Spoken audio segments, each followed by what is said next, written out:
Welcome to this tutorial on how to get the TradingView API.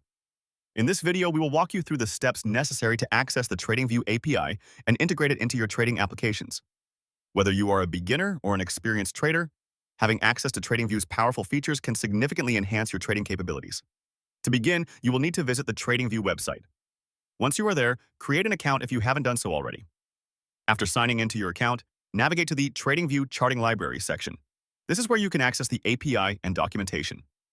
Take a moment to familiarize yourself with the different features and tools available to you through the API. Next, you will need to generate an API key. To do this, locate the API access section in your account settings. Follow the prompts to create a new API key. Make sure to keep your key secure, as it will be used to authenticate your application when making requests.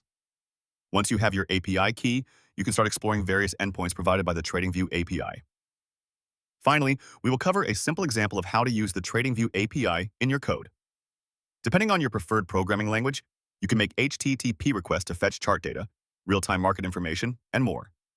In this tutorial, we will provide sample code in JavaScript to help you get started.